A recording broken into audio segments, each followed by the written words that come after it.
Hi, I'm Christopher Warnock of Renaissance Astrology, and this video is called Altars and Creating Sacred Space Through Ritual and Devotional Astrological Magic. So, one of the cool things about the work that I do is I get students and clients sending me pictures of their beautiful astrological magic altars, and we're going to look at some of those later. Absolutely amazing.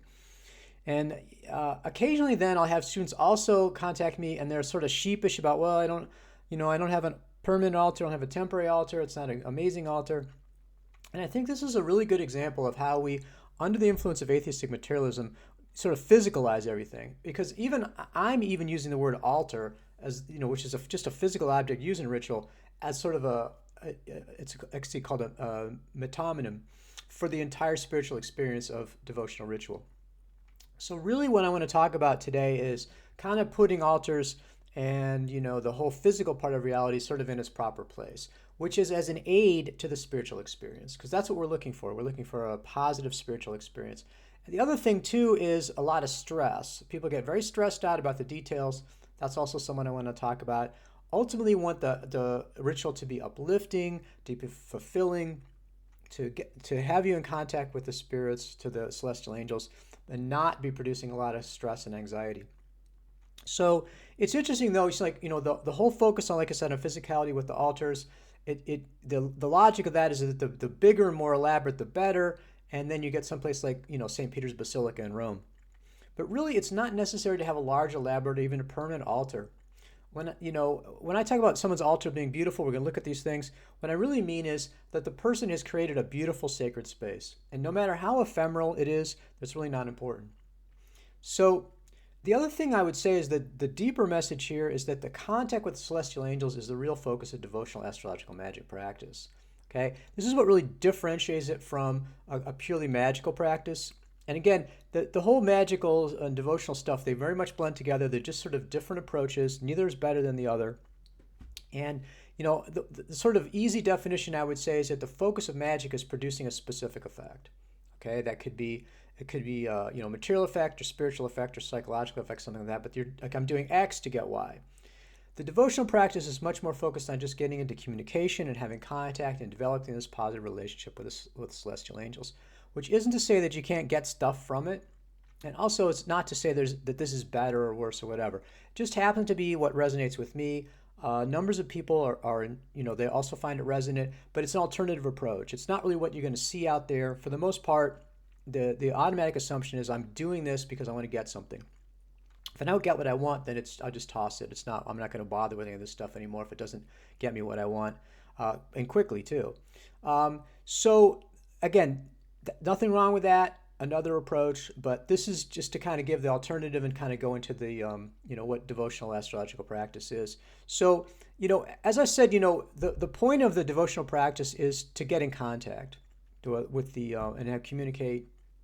Not necessarily two-way. I mean, I have never in my life felt like I've got direct communication from the spirits, okay? And I think a lot of the emphasis on that is there's a whole thing in the, Solomonic Grimoire style of, evocation to physical appearance or whatever, and this testing and everything, because people don't believe in it. It's not really true. They have to be basically convinced of it exists. And the way you're going to be convinced it exists is a physical manifestation. Because again, we physicalize everything. If it's not physical, it's not real. If something doesn't have a physical effect, it's not real. So again, not going to worry about that. And again, I have had a lot of positive results, directly, but also just in terms of self-transformation and spiritual uplift and everything, without having a direct conversation or seeing spirits or whatever. Again, they're not physical, so that's asking a lot, and it's not always going to happen. In fact, I don't even think it should, I don't think it's necessary or even that important. The key, I think, with the contact too is that the purpose of it is, as I said, transformational, so internally, potentially get stuff, but I would think of it like a friendship. And if you have friends, they're just fun to hang out with. I mean, you can potentially get stuff through the friendship, but if all you do is every time you see the friend, you're pushing and pushing and pushing to give you stuff, that friendship's going to end pretty quickly. And so, again, I think if you're taking a devotional approach, you just don't worry about it. And if it happens, and you'll find it does. But again, that's not the focus. The other thing I would say is about talismans is that talismans are a means to contact the spirits, okay? Not the be all and end all of it. I mean, again, the physicalization, the talisman is the thing. Here it is. Here's the talisman. Boom, boom. This is the magic comes from the talisman. The magic is in the talisman. The talisman's like a battery for energy, or you're binding the spirit in it. If the talisman is damaged, the magic is lost. If you lose the talisman, you don't have the magic anymore. Again, it's incredibly focused on the physical talisman and all of the manifestations of it. And think about it again. If the talisman is a means of communication, and they're again very powerful, I'm going to talk about that. It's like useful in your ritual and contact to have a talisman. It can supercharge that contact. It's not necessary, but think about it. If it's a means of contact, if you have a friend and you lose the cell phone that you call them on, you lose that cell phone doesn't mean, oh, I can never talk to that friend again. It's like you have their number, you can call them on a different phone, you can go over and see them at their house, you can run into them someplace else. Again, the talisman is not the be all and end all of that relationship. It's just a means, one of the means that you can use to contact them, and again, not totally necessary. So ultimately what we're doing in the devotional practice, super traditional, we're doing ritual, we're doing invocation, and essentially what that ritual and invocation is all about is creating a separate sacred space from the mundane, part of our normal life. And then to communicate with the spirits within that space, and then you close the space. Now, it's very easy. You open, create the space, communicate, close the space. And that ritual sort of format is true for almost every traditional society, every traditional spiritual or magical ritual that you're going to run across. They all pretty much fall into that sort of formatting. So if you think about it deeper, though, the sacred space is primary. We're always in sacred space. It's always present. It's always there. And in fact, from a Buddhist standpoint, it's the mundane that's the illusion. Okay? And all we're really doing when we do the ritual is we're becoming aware of the reality of the sacredness of every moment that happens. But we're bringing it into consciousness, we're respecting that, we're causing it to manifest consciously. So I think that's, again, maybe a little more, like I said, less mechanistic view of the ritual. But again, many possible approaches can be taken to it. I think that's one that helps me grasp onto it, what's happening. So, there's lots of different approaches to ritual. Now, if you're dealing with beings that are dangerous, that would make sense. You need to have sort of magic circles, you need protection, you need wear stuff that protects you. You better not make any mistakes because they're going to zap you. I mean, all these concerns would become reasonable if you're dealing with dangerous beings. And so, again, one of the benefits of the devotional practice is it's 100% positive, 100% angelic beings. They're benign. This is like invoking a saint or an angel. You don't need to be afraid. As long as you're doing it with good intentions and respect, then, again, a minor mistake is just not a big deal. And, again, that attitude of respect, I think, is what's key, and that's what I always try to inculcate in myself when I'm doing this. I'm just, keeping the altar clean, making sure that I'm, not angry or upset. I'm relatively clean. I'm not disturbed. My dog's not jumping all over it. I'm not dumping stuff in the dirt, things like that. But we don't need to worry about it. People are always emailing me and saying, oh, someone touched my talisman. And I'm like, again, since I don't see it as energetic, like I said, if a talisman is some kind of energy battery and you're touching it and there's a physicality, but if basically we're talking about is this communications device and the person's not being disrespectful, I don't see that as a problem. And, again, if you're worried about it, you do another consecration. But the worry and the fear and everything, it just seems to me omnipresent in the area. I mean, every day I'm dealing with somebody who's scared and I have to kind of calm them down and walk them off the ledge.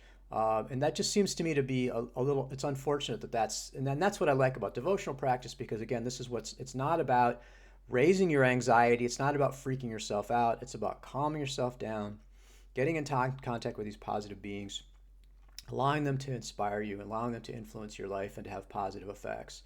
And really that, as I said, the mental and the psychological and spiritual is the most powerful effect and the most beneficial.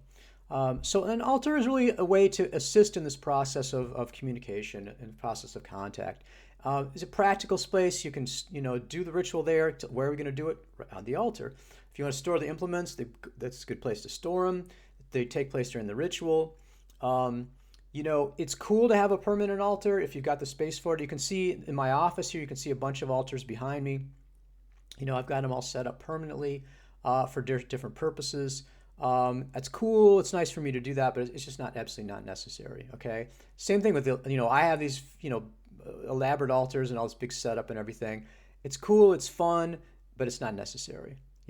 And when it steps out of from being the fun and inspirational into being out of worry, out of fear, oh, I have to do it this way, or I have to have this big thing, or something's bad's going to happen to me, then that becomes problematic. And I think it's also stepping out of the way that devotional practice works. So again, my practice is not rigid in how my altar is arranged. It's interesting, the various Japanese Buddhist sects. The more standard, like older Japanese style, would be that there's exactly specific way to do it. And you can see that, like you can get like your home altar, your butsudan, or they'll have for the particular school, Nichiren or whatever you're talking about, Sotoshu. They have a very specific way of setting it up. Now it's interesting because the younger people I was in contact when I was in Japan, they were much more freeform about it. I mean, they had a kamidana for the Shinto, or they maybe had a butsudana, and they had it set up more or less the way everyone else did, but they were much more freeform and inspired about what they put into it. So that was kind of what that helped inspire me to say, hey, I can be a little freeform within the tradition. So essentially the key to it for me with the actual ritual itself is I always want to use a candle and incense, okay? And there's a certain quality of sort of sacrifice about it. I mean, addition you could do, I never quite know what to do with food offerings in terms of how to dispose of them after the ritual, after you had them on the altar. But you can do flowers, you can do positive stuff like that. I don't do alcohol. I don't do anything kind of meat or anything like that. I mean, I just don't. Even though the traditional Japanese, the Shinto, they use sake. I suppose in that context, I was using it for a while. But in my normal day-to-day ritual astrological spirits, I don't do any alcohol and I don't do any meat. Okay, because the spirits that are going to be, I think, attracted to that. I mean, maybe the angels are okay with it, but the other spirits that like it, I'm just not. Again, I just feel like that's my personal approach. So flowers, things like that, beautiful things. You can see some examples that we're going to show later on of what people have done with their altars, and you can just see all the different stuff that people do. But I think the root stuff is at least one candle and some incense. And I use white votive candles for everything. And I'm a complete, utter, total fanatic about fire safety. Okay, and none of this stuff about letting the candles burn down all the way and leaving the house or whatever, or leaving the oven or anything like that. It's like if I am not in the room with the candles, go out. Okay, and I think it's okay to reuse them. I mean, it's up to you if you want to do that. I think it's less wasteful.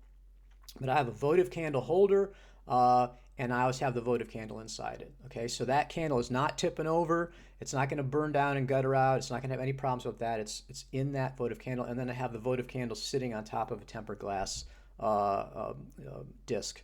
So that's an additional safety. Plus, like I said, never, ever, ever leave candles unattended. And I had someone not too long ago email me, and they were kind of freaked out because they had a postcard with the image on it that I provide for the ritual had fallen over somehow and burned up. And, they were concerned that there was some kind of message, negative. Of course, it was negative message, of course. It wasn't positive. Everything tends to be negative. They were freaked out about that. And my approach to that was I said, what I get from that is fire safety.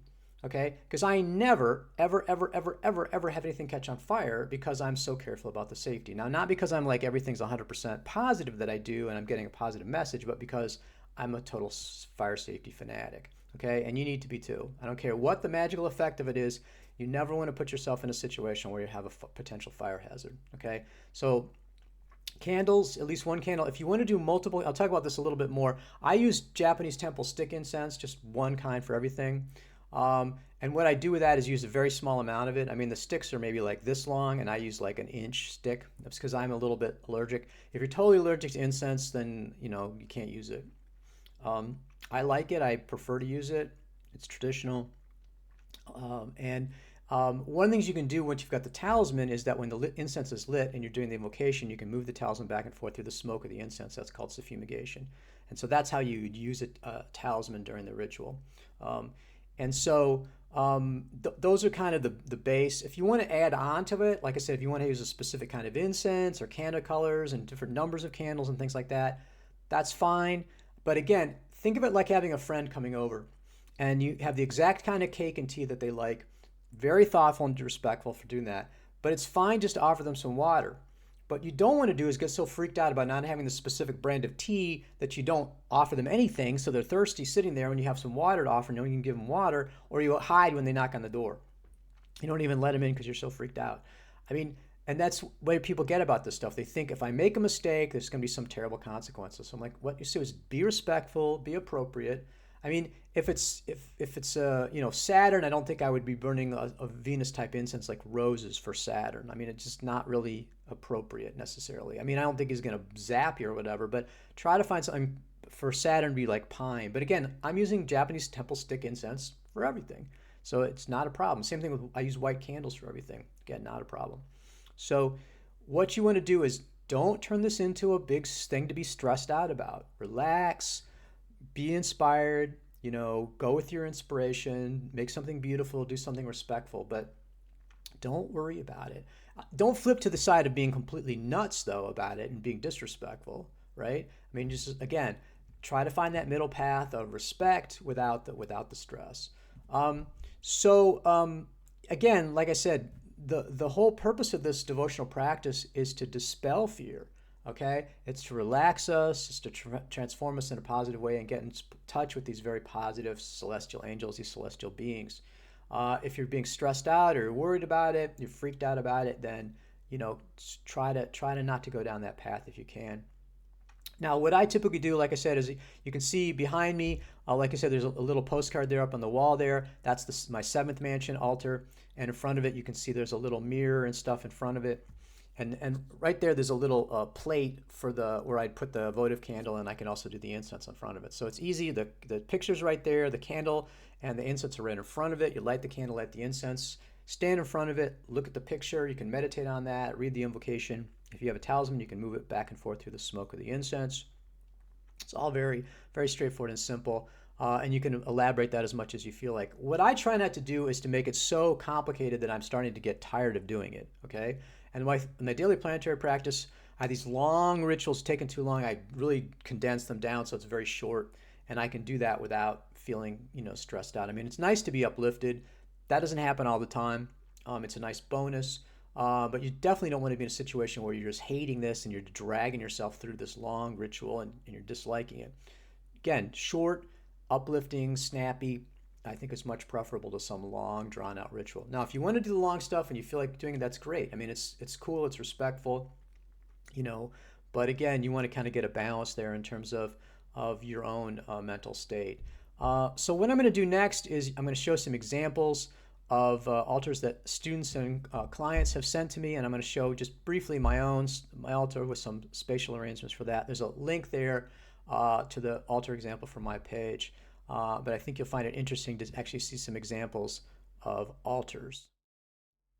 Okay, so this is an altar picture that was sent to me by, I think this was a student, and you can just see the sort of basic setup here. They've got the printed out card in the back. This could actually be larger version of the image set up. And then you got the candles, and this is for the 7th mansion, so they have 7 candles. And then in the front here, you can see they've got this tempered glass tray. This is like, for candles to protect them, and you've got the incense burner and the stick incense in front of it. So this is sort of the basic setup that I would use. And you can see how they've kind of elaborated it. Like I said, I'd be typically using 1 candle. They're using 7.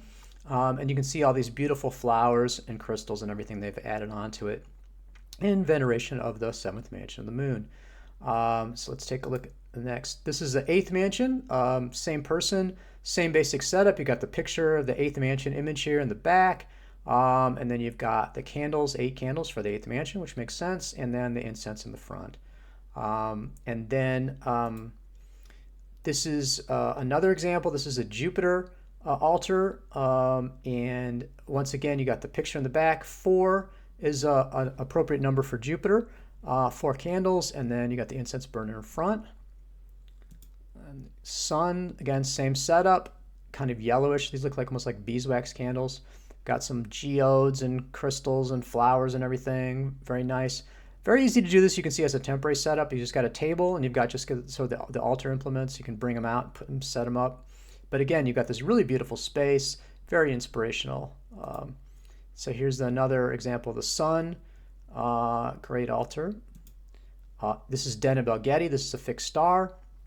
In this case, nice big candle and nice beautiful incense holder. And you've got all these crystals and everything. Again, very beautiful. Again, this could easily be set up as a temporary altar. And now this one's getting even more elaborate. This is a house-based talisman. This is the talisman in front here. Look at all those crystals. Gorgeous all over the place. I think this could even go along with, I think this is a Saturn-Venus talisman, perhaps. It would make sense. You've got kind of a darker colored candle here, and green for Venus. This is for Saturn.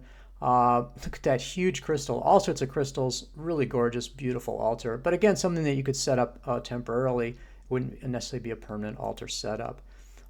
This is really cool. This is a variation of a house-based talisman. This is a Sun Dream talisman. You can see that the person has gone ahead and made their own image here. And beautiful. It's a sun talisman. And just gorgeous stuff here. Very eclectic. You got a cross. You've got King Tut, Tutankhamun. All sorts of beautiful brass. It looks like these are snakes or cobras.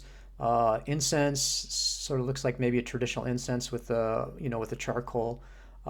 Beautiful, gorgeous, inspirational, uplifting altar space. Very, very, very nice. This one's cool. This is Jupiter. Look at all this is a Jupiter talisman. This is Jupiter Kazemi talisman. Look at all those crystals. Gorgeous, absolutely gorgeous setup. And again, this would also probably be a temporary setup. This one's cool. This is a Mercury frog talisman. You can see the big frog. I've got a frog candle. Again, beautiful. You got flowers. Looks like an orchid. Incense holder there. Beautiful setup. Very inspirational. But again, something can be done very quickly. This looks like they've done it right in front of their window here. Set up this quick but beautiful altar for Mercury. This is another Mercury altar. You can see the multicolored stones here. These are probably agates, multicolored agates, which I believe are ruled by Mercury. Tea lights. Very nice setup. This is a Procyon altar. You can see the Procyon image. Again, once again, you got the image behind, the candles, and then the incense burner in the front. This is a different person who sent this. This, I think, is a Saturn altar. And this person used wine. Wine, again, not my thing. I don't think it's wrong. It's just I'm just a teetotaler anyway. I don't drink. So I, stay away from that. But, I think, again, look at all the really cool, this is a really beautiful setup with all the different glasses here. And you can see the candles and everything. And this wine's probably appropriate for Saturn. Again, a very gorgeous, beautiful Saturn altar. It has a very Saturnine feel to it. I like that. And then this is a Jupiter altar. I think these are also agate, but you can see all these agates have Jupiter symbols on them. These also could be Jupiter talismans that the person's made, and they're consecrating them. And they use tea lights for the symbols there. Now this final one I really like. This is just the Venus Three Graces image here. So a Venus talisman. I've also used the Botticelli. This is Botticelli's Primavera. They use Botticelli's Birth of Venus image, and then use all these seashells here. I think this is absolutely gorgeous, very, very beautiful, and very inspirational, uplifting image. So very cool. I think that's. Let me just show you my altar space. There's a link to this page on the YouTube page that you can take a look at it. But this is a permanent altar. Most of the other altars you saw there, I think, are just temporary setups, but mine's actually a permanent setup. This is my planetary altar. You can see, and it's arranged in the days of the week order. So Sun, Moon, Mars, Mercury, Jupiter, Venus, and Saturn. And what I would do would be put a candle underneath it's like, for example, the moon here, put a candle, and then the incense, setup here is right underneath, and then do the moon invocation. So for the daily planetary practice on a Monday, I would be invoking the moon, and then just on Tuesday move it over to Mars. And so I'd just kind of be moving along here from left to right through the week, and then move back to Sun. And the spatial arrangement of this altar, I thought a lot about the setup. You can see everything's very regular, but also interconnected. We've got the Picatrix planetary sigils here. This is a Hermes Trismegistus, who is really the founder, the guiding, whether it's human or God is not really clear, but he's really the ultimate source of all Hermetic teachings, including astrological magic, so has a very prominent place on my altar. But you can see my aesthetic is very much light, clear, clear water, clear glass, white candles. You can see the votive candles that I'm using here, votive candle holders. And I try to keep everything clean, bright, respectful. That's just kind of my approach. I mean, the traditional altars, can people have stuff all over them? That's fine too. It's just everyone has to kind of find their own aesthetic, find what inspires them. And I think that's really what's exciting about this, and what I enjoy the most is the fact that people get so much inspiration out of it, and enjoy creating their own unique altars that are just so beautiful. So it's, again, really nice to get examples of these. Then they share them with everybody, see what people can do. Ultimately what you want it with your devotional practices is practice that's not making you neurotic, it's not making you nervous, that you're not worried about, but one that's uplifting, that gives you a sense of security, sense of trust, and a sense really of the communication and integration with the celestial angels. So I hope you find that interesting and inspiring, and I'm really happy to share both my altars and then the altars that were sent to me by my students and clients, with the hopes that you'll find that inspirational in creating your own altar and enjoying your own sacred space.